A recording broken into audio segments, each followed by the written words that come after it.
Well, wanted to let you guys know that I have made it to Spain. I have been here for 8 days now. I left a video of all the things I've done to get here as far as paperwork and what to do at the airport and all this other stuff. And guess what? I didn't have to do any of it. What happened was that when I made the arrangements for my flight, I did tell them that I wanted wheelchair accessible. I had knee replacement, so to walk through the long airports like in Paris and Atlanta is very difficult for me, especially with all these luggages that I have to carry. So I requested a wheelchair. Once you get to the airport, you have to let them know that you've made that request, and they check your records, your flight information, to see if that's what that was on there. And then they take you in a wheelchair.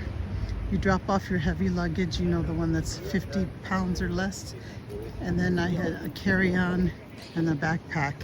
So he put it on the actual wheelchair underneath, and I just held on to my CPAP machine. But so he kind of wheeled me through the airport. I didn't have to do anything. I even pre-checked, preloaded, you know, before everybody else. So that was a very easy process. And then when I got to, where was it? Paris. When I turned to Paris, and you know how you have to go through customs and all that, I didn't have to go through none of that because it was the line was so long. I was in a wheelchair, so they have special access to go around everybody who's standing there waiting to go through it.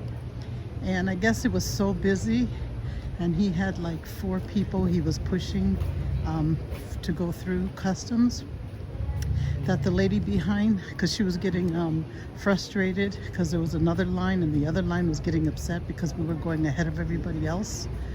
So she basically didn't even bother to do that.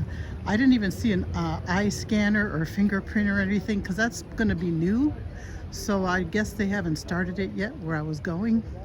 So she basically just looked at our passports, all 4 of us, and gave them back. And then we just went through. So we didn't have to go through anything special. I didn't have to show any paperwork, you know, to show how long I was going to stay in Spain and all that stuff that I had printed out. But it's good to still have, because you never know what's going to happen there. But I made it to Torremolinos, Spain. I have been going on some guided tours. I went to Cordoba, which was beautiful. If you go here, you got to take that guided tour. It takes you to, there is a mosque cathedral, which was amazing. I took pictures and everything, but you just have to go through that. Being a solo traveler, I thought it would kind of like be weird, because I'm by myself and everybody's in pairs or in groups and stuff. But I'm actually loving it. I actually like being a solo traveler, and I don't think this is going to be my last solo trip. Even walking down the street, I'm holding my camera. I'm letting you see. I'm actually heading to the supermarket, which is right around the corner from my Airbnb, not too far. But I don't feel weird doing this at all. You know, showing you guys where I'm at and talking.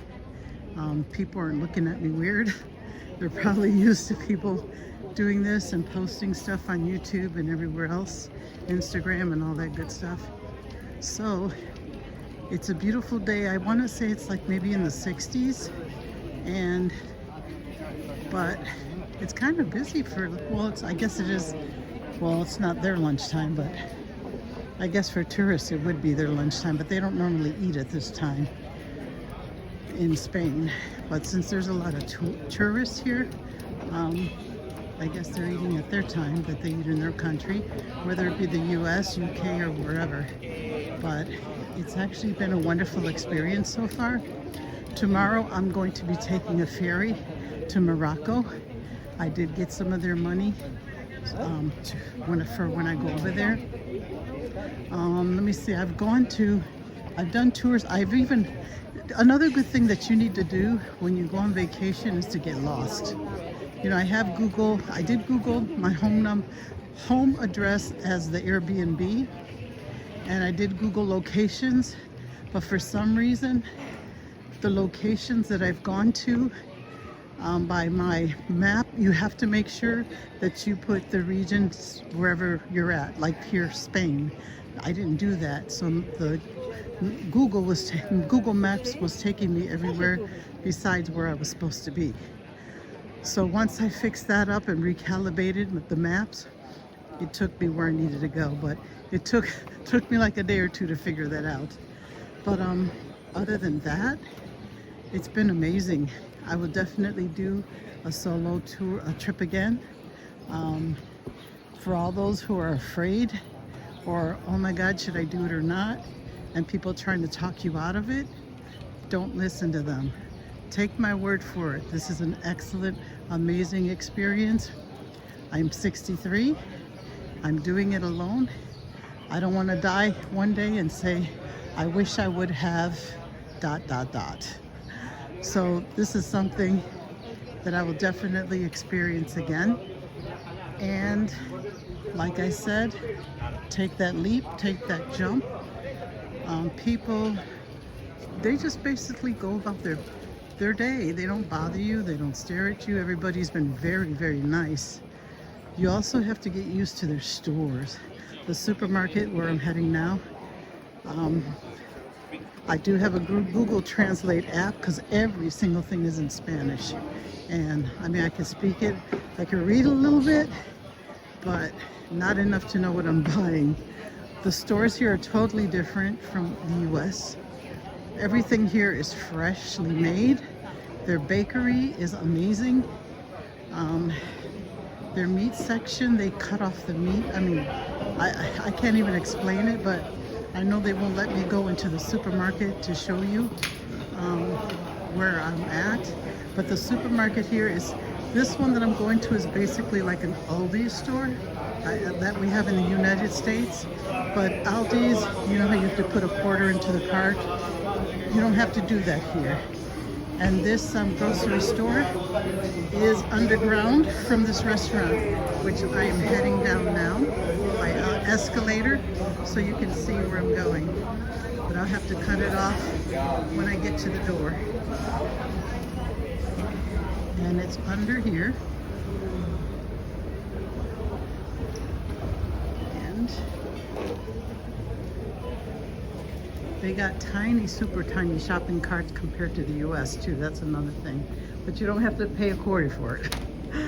They're very tiny. Well, here, you can't really tell how small that one is. But let's see here. No, these are average size. They must have changed it because the ones that when I was here, they were all very size. This one's an average size. So I am going to go in the store now with my shopping bag that I purchased, and I will keep y'all posted.